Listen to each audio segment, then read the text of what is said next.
Gourds have been a part of my life for many years. The reason being, it is a very functional thing for a lot of different tasks and purposes. Whether it's a bowl holding ochre, or a small ladle, or some sort of fishing tool, or even a birdhouse that my girlfriend likes to make. Gourds. Thick-skinned gourd bottles were used by ancient prehistoric peoples all around the planet and were likely brought to the Americas some 10,000 years ago by individuals who arrived from Asia. According to new genetic comparison of modern bottle gourds with gourds found at archaeological sites in the Western Hemisphere, the findings solve a long-standing archaeological problem or question about where did that gourd come from, or who were the first people to bring the gourds. But for 150 years, the dominant theory was that gourds from Africa floated across the Atlantic Ocean and made it to the Americas. People there found them and turned them into a variety of different tools and resources. But more importantly, the genetic makeup of those gourds found in the Americas actually come from Asia. And when we think about it, ancient peoples that populated the Americas, whether it was through the Bering Land Bridge or floating over on boats, they didn't come empty-handed. They had gourds with them. They arrived with the necessary tools and resources to survive in an area that was completely unknown to them. Pretty much, gourds have been worldwide for thousands of years. I've personally been crafting gourds into dry good containers and water bottles, and sometimes some sort of fishing float or even a fishing reel. That's been my primary use. But as a container, a gourd is the perfect shape, and it is a great resource that can help you thrive out in the bush. So let's make the first water bottle. Gourd is pretty simple. It has a stem, it has the skin, and on the inside, there's the gourd meat and seeds. It's all the fibrous materials that you can hear when you shake a gourd. Inside a gourd is a different world. You can see how thick these walls are on a gourd and why it served an important role. But to get to the inside of a gourd, you first cut a hole and then scrape out and shake out and gorge out all of the seeds and fibers on the inside. It's almost like a styrofoam. This is the material you have to remove to turn this gourd into a water bottle. To get into a gourd, I use a couple different tools. These are specifically flaked scrapers.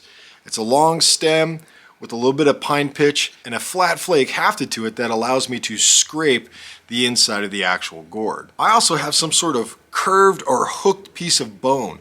This is a piece of antler, an animal rib bone, a curved stick, anything that allows you to drop this into the gourd and really use the curved portion to scrape out the meat. A long stick. This allows me to drop it into the gourd and scrape. This is breaking up all the gourd meat and allowing me to pour it out the top. I also have a lot of rocks and pebbles that when I drop in the opening that I've cut in my gourd, these are gonna act like a sandpaper. And as I shake my gourd, it's gonna work out little pieces of the gourd meat, allowing me to extract as much of the gourd material and fibrous materials on the inside and then pour them out my top. The tools are pretty simple. A stick, a handful of pebbles, and some sort of curved bone is all you really need. First step, remove your stem. Sometimes these stems can be long, just pop them off. Now that my stem's gone, now I'm going to do my rough little outline where I'm going to put the opening to drink water from.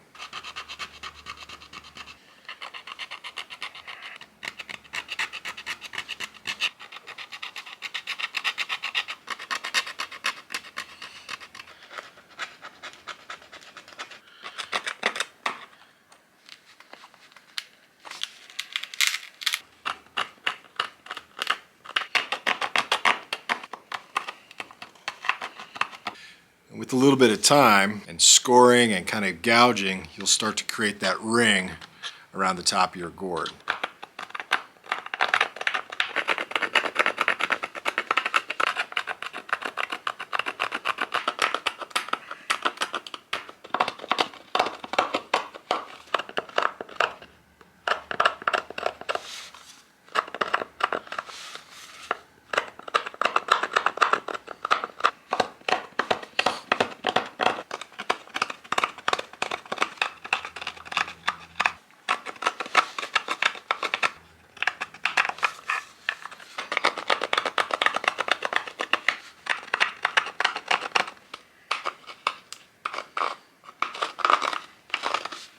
I might be able to punch it out. I put this rock right on top. There we go. Loosened it up.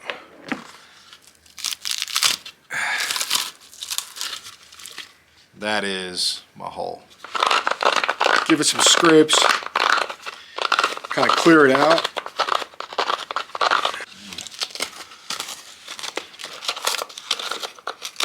Get right up underneath the lip. Start pouring. Most of these right off the bat are the seeds.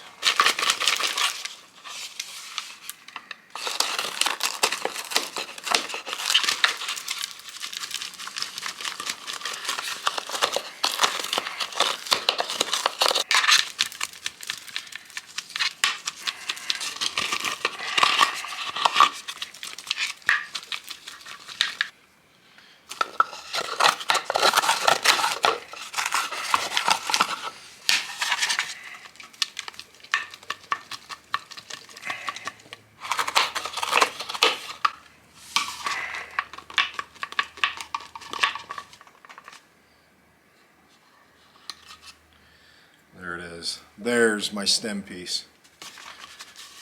It's not completely cleaned out. That's majority of the seeds and that meat. But even as I look down in the gourd, I can see all sorts of gourd meat. I'm using one of my little stone scrapers. I'm trying to use the edge of this flake that I hafted to really scrape the sides.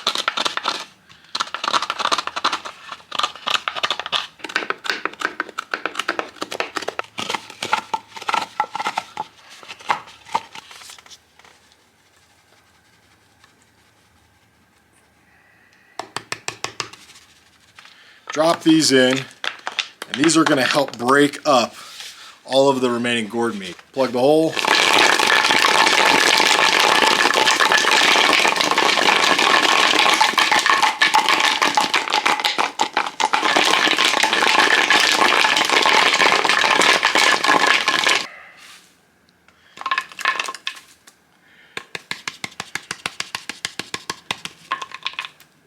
Put your rocks right back in. Throw them in, shake it up.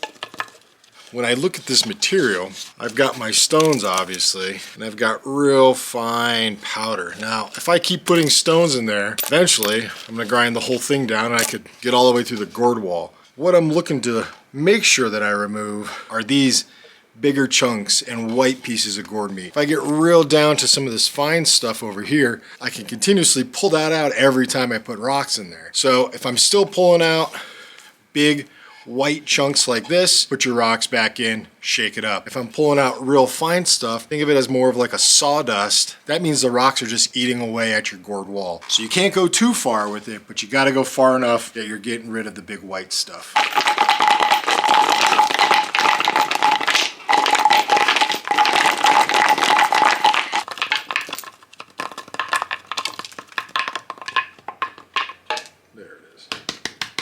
At a certain point, you have to stop. You don't want to eat down your inside walls until you're getting to that gourd skin.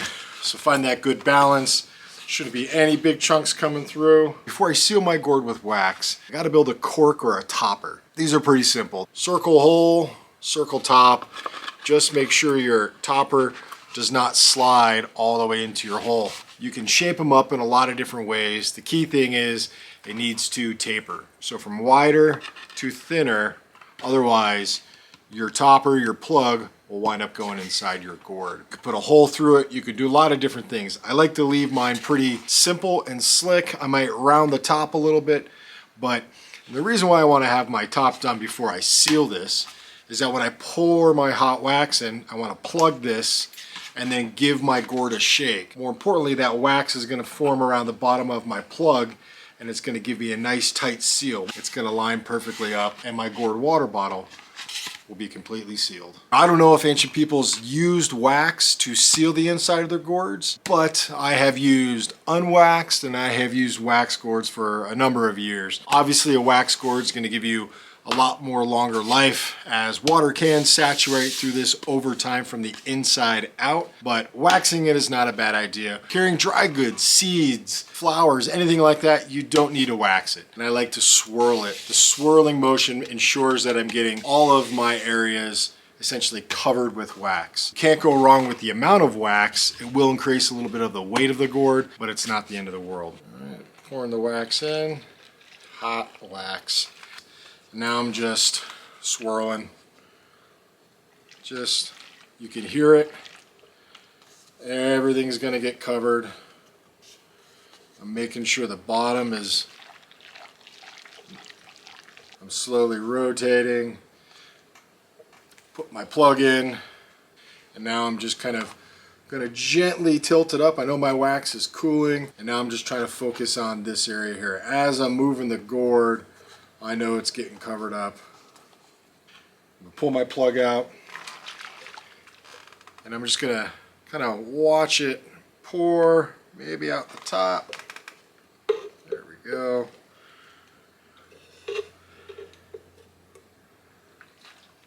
This time when I pour, I'm really focusing on the top.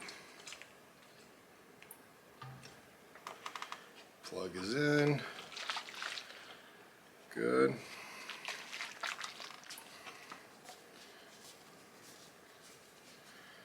Good. Just rotating.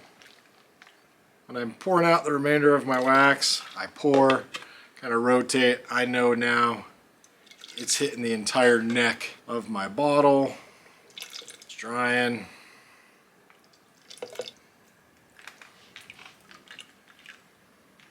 Now, I'm gonna let this dry for about an hour. Just want it to be nice, firm, and solid. Even though all the wax is poured out, it is still kind of soft and malleable on the inside. What I can do with all this wax, I can rub it in there, give it a little coating. You can condition a gourd. This is gonna give it a little bit of longevity, give it a little bit of life, build up a little protection layer on the outside. All right, let's let the wax dry on the inside, then we'll be ready for the final steps. My gourd is completely dry. It's been an hour. The wax on the inside, totally dry, nice and hard. A little tacky on the outside from the wax that I rubbed into the skin. Now, I am reverse wrapping 2 pieces of buckskin together to create a carrying strap. Now, I don't know what ancient peoples did as far as what means or what style of carrying apparatus that they used on their gourds. I've used nets, I've used leather, I've used all different sorts of style. But I find, since this is kind of an hourglass shape, it's just easy to secure a piece of cordage, leather, something around this neck, and throw it over my shoulder and go. Coming to the end of my reverse wrap. One end's gonna go through my little antler toggle, take this other end, these 2 pieces here, through, pull, creating a little toggle bite. That's gonna go around my gourd here. Cinch it down, marry all 4 of those up. A piece here, and secure them all together. Take a little red ochre, lick the finger, put a couple little marks on there. Let's do another thing of dots here.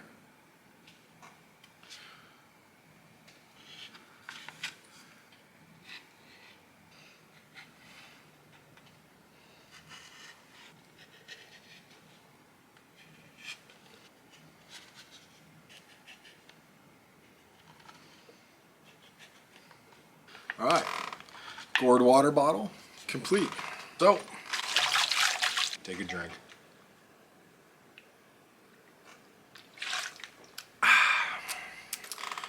Gourd water bottles, a classic since the dawn of time. Before I go, I want to talk about my new book, Wild Wisdom. This is my book that encompasses all different sorts of survival skills. Traps, shelter making, foraging for food, processing game, sharpening knives, how to build weaponry. The things you see me do on this channel, They're in my book. The book is available for pre-order right now. It comes out August 6th. For those that pre-order, your name will be entered in a drawing where I'll be taking 3 people on a remote backcountry adventure. Primitive survival, flint knapping, shelter building, foraging, you name it. Gotta pre-order Wild Wisdom now. The link is in my description, and we will absolutely make some gourd containers if you're one of the winners. So pre-order Wild Wisdom now. I appreciate you all watching. Thanks so much for supporting this channel and some of the weird things that I do. All right, thanks for watching.